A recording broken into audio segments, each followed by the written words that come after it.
Hello to everyone. I'm Vladimir Vlad, aka the Bulgarian Cowboy, and now we are going to discuss the UFC 248, the lovely event that takes place in T-Mobile Arena. We will see now what's probably going to happen. We will talk about the potential lineups, the potential standings, features, and so on. And right now, I will kick off with the early prelims, and the first match is between Dan Batgerel, or however you read him, and Guido the Ninja Canetti. Well, Guido the Ninja Canetti is one of the best Argentinian MMA fighters. I put him on the place four, I believe, on my list, and he is 40 years of age with a score of 8-4. Right now, he arrived in the UFC with a pretty much great score, only one defeat. He has good rear naked chokes, good submissions, good all-around game, good punching power, and so on. So you can call him an all-rounder, but in the UFC, well, he had ups and downs. Decision wins to Diego Rivas and Hugo Viana, but unfortunately he has three submission losses to Enrique Briones, Kyung Ho Kang, and Marlon Vera. Considering that Marlon Vera is a great all-around fighter, but not a submission guy, well, this might be a good chance, for Dana Badgerel, because this Mongolian fighter, well, he's riding a score of 7 wins and 2 losses, and I think this is going to be pretty much powerful match, And this Mongolian guy only had one UFC fight against Alaten Haile, which he lost via unanimous decision. It happened at Andrade Zheng, and it was kind of good, But I don't see that some of these fighters is a strong submission guy, but they are ready to brawl. They will go. They will fight, This will be a great stand-up affair, if you ask me. This will be a fantastic stand-up affair, and this can also turn into a good ground game. But both of these guys are pretty much better in striking, exchanging, stand-ups, good exchanges. So, entertaining match? Yes, of course. Will they fight? Yes, of course. Who am I giving advantage to? This is to be or not to be for Guido Canetti. On the other side, Anna Badgerel, he has one more chance, probably two more chances to make a mistake and lose, but I think Guido Canetti is on the end of his career, and slight advantage to Dana Badgerel, the Mongolian guy. And the next fight is going to be between next fight. Hey, oh, thank you, Petronius Arbiter. Thank you, brother. Sorry, I've just seen now, but thank you for supporting. And now the next fight, Giga Chikadze will square off against Jamal Emers, or Imers, however you call him. I think it's Jamal Emers. Sorry, it's not my native language, but I love this sport. And Jamal Emers, pretty boy, well, I love this guy. I got to say, I love this guy. Yes, this is his debut, but man, he had some great promotions. I follow LFA from time to time, and that arm triangle choke against Rafael Barboza, well, it was awesome. He won last 4 fights, and Dana White's Contender Series, Julian Erosa stopped him via head kicks and punches. And looking back at this, well, I believe that Jamal Emers, he might be looking for a way to extend his winning streak. And right now, looking back at him, well, maybe he hasn't met some really big names, only maybe Alexander Hernandez, but this is his debut. But Giga Chikadze is a tough Georgian guy. I mean, Georgia is known for amazing wrestlers, for amazingly tough fighters. Merab Dvalishvili, for example, he is from Georgia, and he is a tough dude, very, very tough fighter. And this Giga Chikadze, well, he competed at Gladiator Challenge, so he also competed at WSOF, so this is a very, very dangerous dude. In his last match against Brandon Davis, it was a controversial match, because it was ruled draw, but then it was, I believe, some kind of mistake, because Giga Chikadze was later ruled the winner. So Giga Chikadze has 8-2, while his opponent has 17-4, but I don't know. Giga Chikadze is a fantastic finisher. He likes to finish people, and he likes to go and fight until the last dying breath. He has only two decision fights, but only one decision wins. On the other side, we've got Jamal Emmers, very, very powerful dude, powerful guy. Well, this is his debut, and he is looking to bounce back with a win at his debut. Both fighters are on a winning streak. It's gonna be a tough one, but if the fight is taken to the ground, I'd anyway give advantage to Giga Chikadze because Georgian guys are very, very strong on the ground, and he is a tough dude, tough opponent. But he has a tough opponent. Maybe slight advantage to Giga Chikadze, very slight advantage. And the next match is between Emily Whitmire and her opponent is Poliana Viana. Got to say, I'm a big fan of Poliana Viana, Dama de Ferro. And looking back at Emily Whitmire from Portland, Oregon, strawweight, flyweight, she's kind of prospective girl, riding on a score of 4-3. And she kind of at UFC lost TUF, a New World Champion finale against Jillian Robertson. But yeah, it was an armbar loss, but then she had decision win over Jamie Moyle, rare naked choke win over Alexandra Albu, and against Amanda Rivas, she lost via rare naked choke, but it was a good fight. And now she's going to meet another tough cookie. I like to say tough cookie. Well, it's going to be Poliana Viana. Poliana Viana is on a must-win situation. She is riding on a 3-fight losing streak with decision losses to JJ Aldrich, Hannah Siffers, and armbar loss to Veronica Macedo. But she has good submission games, rare naked choke, armbar, and if she takes you to the ground, she look for that finish, and she is a tough opponent who's looking for the finish all that time, and who is definitely looking to end up the fight. So yeah, I pretty much like to watch her, and if the fight is taken to the ground, definitely with Poliana Viana. I don't think this is an easy pick. I'm not undermining Emily Whitmire. She's a strong potential and so on, but I think they paired her with two strong opponents, and also this is Poliana Viana's to be or not to be. If she loses, she loses the UFC contract. So I believe this is victory for Poliana Viana. And now the next fight is between Gerald Meerschaert and Darren Wynn. Gerald Meerschaert, black belt in Rufus Sport Kickboxing, black belt in BJJ. He is a very, very experienced fighter with a score of 13-12 and very, very strong dude, powerful dude, also known under the moniker The Machine. And he had many fights in his career. But let's look back at his UFC career. She has submission wins over Joe Gigliotti, Ryan James, Oscar Piecota, and Trevin Gilles. Also body kick victory against Eric Spicely, but many opponents were finishing him, Eric Anders and Kevin Holland scored tough decision wins. I interviewed Eric Anders as well, as you know.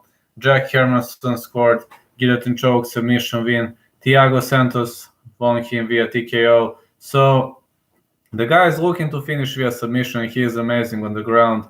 So he needs an opponent with good submission defense. On the other side, Darren Wynn, well, he might be a fresh blood, arriving from the Bellator and arriving from some other promotions. He defeated Eric Spicely via anonymous decision, but lost to Darren Stewart via split decision. If the fight goes to the later rounds, I think Darren Wynn has better stamina, but Gerald Meerschaert has better submission games. So I give advantage to Meerschaert here. I believe he's going to take him to the ground and submit him. He is fair in stand-up exchange because one thing. When I was talking to Eric Anders, and he told me that Gerald Meerschaert knew to trade, he knew to go to the ground, he knew all the aspects of the game. So yeah, this could be a tough battle. Now the next fight: Rodolfo Vieira squares off Saparbek Safarov. Rodolfo Vieira. He is very, very much known in MMA community because he is a black belt in BJJ under Julio Cesar Pereira, and in MMA he has a score of 6. So world champion at grappling on many occasions. From World Cup he has so many golden medals and so on. And he competed at ACA or ACB. Only victories, only one TKO victory versus Alexander Neufang. He choked out all of his opponents. He choked out Oscar Piecota, But now he squares off against Saparbek Safarov, master of sports in freestyle wrestling and in combat sambo. So he's a tough dude, tough cookie, 9-2 the score. And looking back at his UFC career, interestingly, this guy is a finisher, and that's something that kind of frightens me because against Gian Villante, he was TKO OD. Against Tyson Pedro, he lost, but unfortunately, only a unanimous decision win over Nicola Negumereanu. So, I'm thinking this could be pretty much a submission win for Rodolfo Vieira, especially if the fight goes to the ground. Saparbek Safarov has a solid striking base. He can keep the fight standing, and if he keeps the fight standing, I believe he could win the fight. Otherwise, if he doesn't keep the fight standing, I believe Rodolfo Vieira might submit him. I will be back immediately just to break down other fights. Please, sorry, we'll be back swiftly.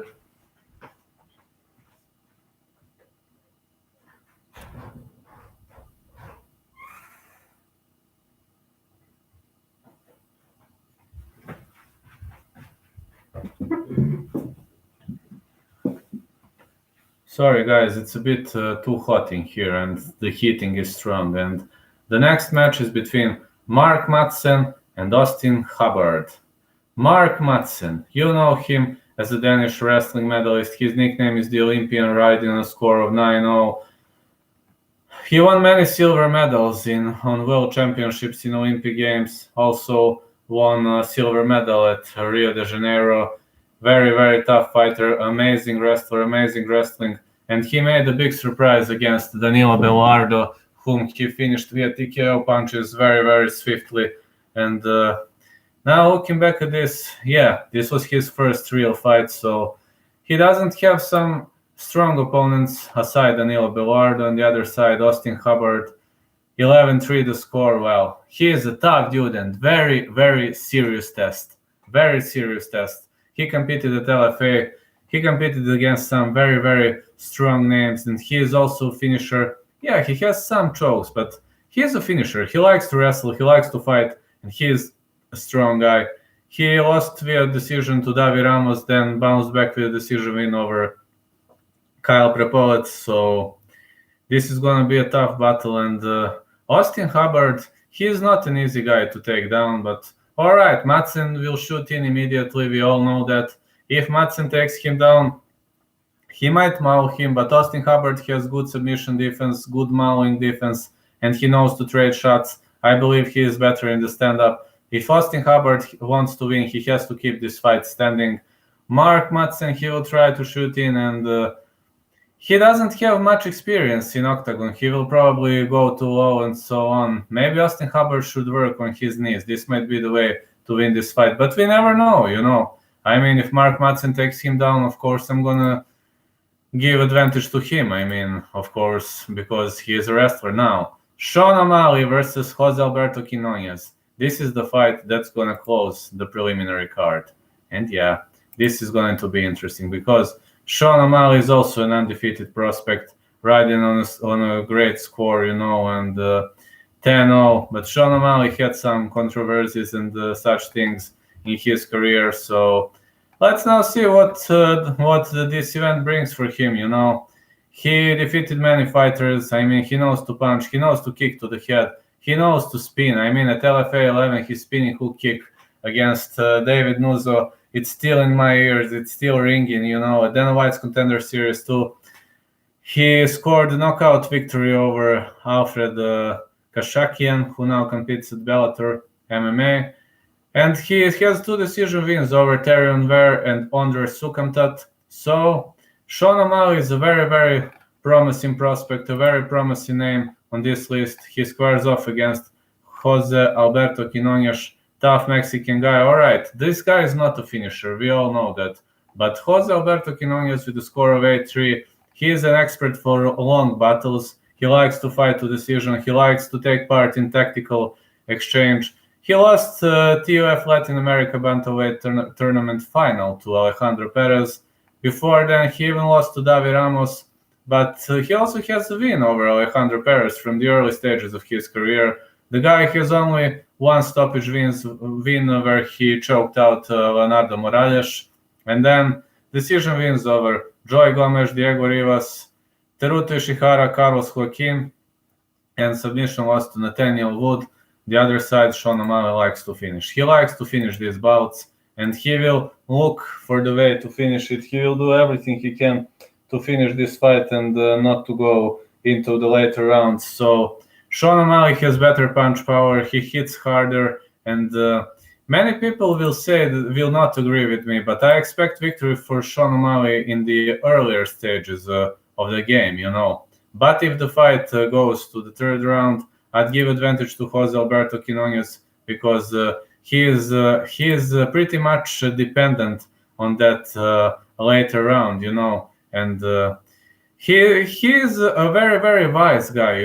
He's a very smart guy, known for the moniker El Teco, and very smart guy who likes to play a chess game every single time. And I believe that Jose Alberto Quinones might win if the fight goes to judges' scorecards or decision. But if Sean O'Malley attacks hard and stops him in round 1 or round 2, I believe Sean O'Malley is gonna win. I just said that Sean O'Malley doesn't have better gas tank. And now we're going into the main card. The main card brings the fight between Alex Oliveira and Max Griffin. I already did a breakdown for the main card, but no problem, guys. I'm always here for you, and I will always do it. I also have an interview with Sheena Starr later, so I will use this opportunity to make a quick breakdown. Alex Oliveira versus Max Griffin. Alex Oliveira, dark blue, Fred in Muay Thai, blue belt in BJJ, riding a score of 19-8-1, 2 no contests, and he is nicknamed Cowboy because of his past, that he was a rodeo bull rider, and this guy is a pretty much UFC veteran, with losses to Gilbert Burns, Donald Cerrone, Jancy Medeiros, Gunnar Nelson, and 2 decision losses to Mike Perry and Nicolas Dalby, but he knows to submit people too, to finish. He choked out Carlos Condit and then choked out Tim Means. He is a pretty much tough dude. He KO'd Piotr Holman, and he has that punch power against Ryan LaFleur. He showed it against Carlo Pedersoli Jr. He was tough, but Alex Oliveira is now on a cold streak with 3 losses in a row, and he is desperately looking for a win. Looking back at his opponent, Max Griffin, second dan degree black belt in kickboxing, black belt in Bok Fu, black belt in Marinoble's fighting system. Very very tough fighter, and he's also had ups and downs. He is the former TPF and WCFC welterweight champion who knocked out Randall Wallace for that title. And when he signed UFC contract, he got a very, very tough opponent early on. He was TKO'd by Colby Covington, then lost via decision to Eliseo Zaleski dos Santos, Curtis Millender, Thiago Alves, Alex Morono, defeated Zelim Madaev, Mike Perry, Eric Montano. So right now, both fighters are desperately looking for a way to bounce back of this bad streak, and I believe that the two are going to brawl because Max Griffin, he has only 2 submission wins in his whole career, while Alex Oliveira has pretty much decent, submission background, but he is also a finisher. But yeah, he has more submission wins compared to his foe, so I expect a great stand-up war. I expect a lot of sweeps and transitions on the ground, but it's kind of hard to predict who's going to win. Maybe slight advantage to Oliveira, but these are 2 very, very much evenly matched guys, and the next fight, it's going to be between Neil Magny and Li Jingliang. Looking back at Neil Magny, brown belt in BJJ, and Neil Magny is riding a score 21-7. I didn't watch him a lot earlier, but after the guy, I started loving him after he broke that record for the greatest number of wins in a calendar year in UFC. It happened in 2014 when he was able to defeat Gaston Malatov, Tim Means, Rodrigo de Lima, Alex Garcia, and William Massario. So he was riding on a hot 7-win streak, which is kind of, I don't want to sound rude, but kind of impossible in the UFC with such a division, with such opponents like Damian Maia, for example, and Hyun-Gyu Lim. He also was better than Kelvin Gastelum, Eric Silva, Hector Lombard, Johnny Hendricks, Carlos Condit. He even KO'd, Craig White, man, Craig White. I mean, tough guy. In the last battle, he was knocked out by Santiago Ponzinibbio, the pride of Argentina. He was losing to Rafael dos Anjos, Lawrence Larkin, of course. Damian Maia submitted him. I mean, Damian Maia chokes everybody out, Sergio Moraes too. So it's not a shame, but Li Jingliang, he is black belt in BJJ with a score of 17-5, and Li Jingliang is the former Legend FC welterweight champion who had great wins over some big names and some surprises, so on.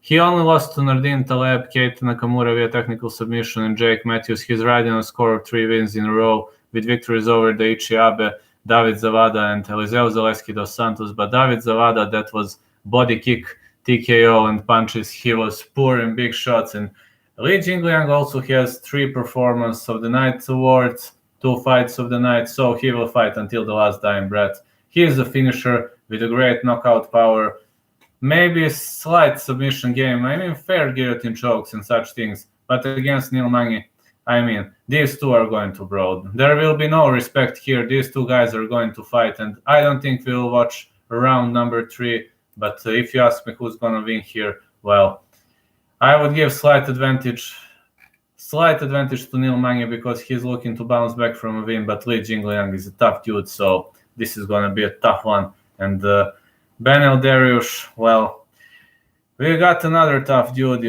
He was born in Iran, but he lives in California, United States, and black belt in BJJ, black belt in Muay Thai, a real mixed martial artist with a score of 17-4-1, squares off against Drakar Klose with a score of 11-1, another tough mixed martial artist who mostly finishes his opponents via decision, so a real cardio machine. Benel Dariush, he came into the UFC as a big prospect, as the RITC lightweight champion who won Trace Gray and defended his belt against Jason Meters.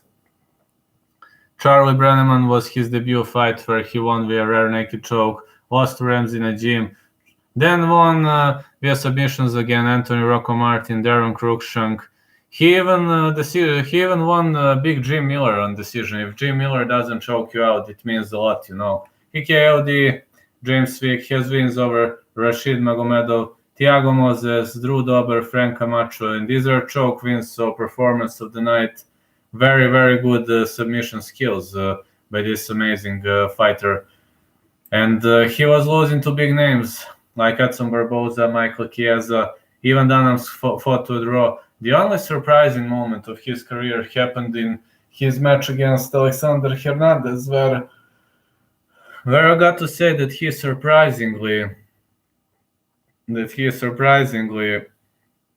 lost via that knockout. I even think it was a lucky shot, but such things happen. Drakar Klose on the score of 11-1, and he is a cardio machine. If the fight goes to the later rounds, I give advantage to Drakar Klose.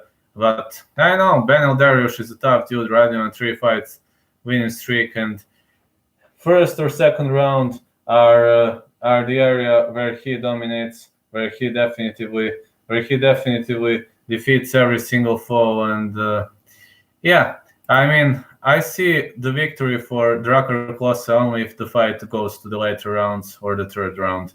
Now let's go forward. Weili Zheng versus Joanna Jedrzejczak. You all know Joanna Jedrzejczak. Joanna Jedrzejczak is a fantastic opponent, fantastic fighter. She has 6 title defenses, I believe. Yeah, now Zheng Weili was poking her that due to her breast implants, she might not be able to score the weight, to pass the scale. But riding a score of 16 wins and 3 losses, Joanna Jedrzejczak is one of the best Muay Thai kickboxing fighters ever. And, her reign started with the title win over Carla Esparza. Then she defended it against Jessica Penn, Valerie Letourneau, Claudia Gadelha, Karolina Kovalkiewicz, Jessica Andrade, She lost to Rose Namajunas on 2 occasions, and that first left hand was nasty. UFC 217. So it was a moment to remember. A moment to remember, a moment to watch. And looking back at Tasha Torres, she defeated her, lost to Valentina Shevchenko when she battled for UFC Women's Flyweight Championship vacant title, and then she bettered Mitchell Watterson. I can't really say it because she dominated all the time for during all the rounds and so on. On the other side, Weili Zhang, that she slammed Jessica Andrade. I mean, I can say slam her with that brutal punch. She knocked her out right in a score of 21. Magnum is undefeated, believe it or not, since 2013. She is the former KLF strawweight champion, the former vacant top FC champion at UFC, riding a score of 4-0 with wins over Danielle Taylor, Jessica Aguilar, Tasha Torres, and stoppage win over Jessica Andrade.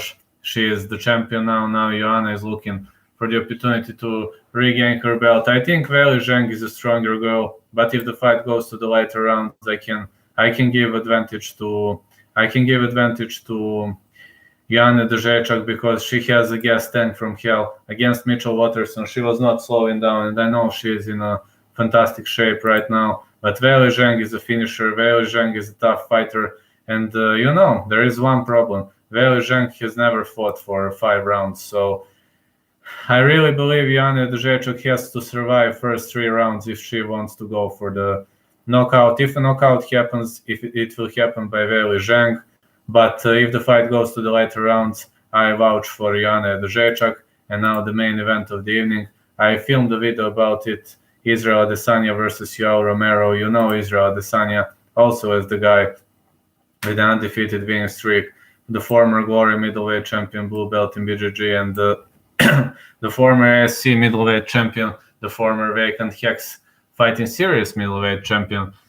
Victories over Melvin Guillard, Rob Wilkinson, Marvin Vettori, Brett Tavares, Derek Brunson, Anderson Silva, Kelvin Gastelum, and knockout victory over Robert Whittaker to reclaim the belt. Are just talking about his strength. The only guy who nearly defeated him was Marvin Vettori, but Yoel Romero, the legend of this sport, very, very powerful dude with a lot of medals from world championships in wrestling, and he is also the medalist from the Olympic Games. So very, very tough dude, tough wrestler with a brutal punch power, riding a score of 13-4, but also one of the greatest tragedians of this sport because many times he was unable to pass the scale, and this didn't go well for him because despite it was a title fight, he was ineligible for the title, and right now he was defeated many opponents. I even posted his first fight against Sasha Weinpolter,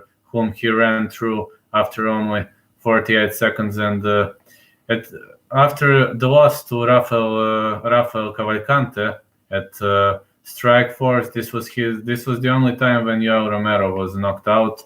He bounced back with many wins in a row at UFC. He was defeating Clifford Starks, Ronnie Marquez, Derek Brunson, Brett Tavares, Tim Kennedy, Lyoto Machida, Ronaldo Souza, Chris Weidman via that flying knee. Yeah, he has amazing flying knee, He's a left-handed guy, so if you go to take him down, unfortunately, he will slam you so hard. And after 2 back-to-back losses to Robert Whittaker, decision losses, he also lost to Paulo Costa in a kind of controversial match where I believe he wasn't edged out, unfortunately. But the referees are sometimes having different opinions than us. He fought for the interim UFC middleweight championship and missed weight against Luke Rockhold. He was ineligible for the title despite he won via that nasty KO, via that punches on the ground. And that punch in the air was brutal, and Yoel Romero finished him with even more powerful punches on the ground. So I can say only one thing. If the fight remains standing, I give more advantage to Israel Adesanya. He is better in the stand-up. All right, he's not that powerful in strikes like Yoel Romero, but he has better cardio, better ducking, better evading. But Yoel Romero has one-punch knockout power. On the other side, if Yoel Romero takes him down, this might be the end of the road for Israel Adesanya. So I believe Israel Adesanya has to do everything he can to keep this fight standing if he wants to win. Thank you all for this lovely support. I broke down the whole event, and we'll see now how is it gonna go. But thank you for watching me. Thank you for giving me a shot to express my thoughts. And hear you all next time. I hope if UFC goes live, I will comment. I will see. I talked to my SP. They unlocked Cage Warriors main card probably. To me, I will see if there is that. I will. Hey Martin, if there is also some other way to find more fighting cards, I will try to. And you see, Cage Warriors in my country goes at Sport Club, and I discussed with them, and main cards will probably be available from now on. But we'll see. We'll see. I hope this will be the kickoff of even greater career. Thank you all for the support. Catch you all next time.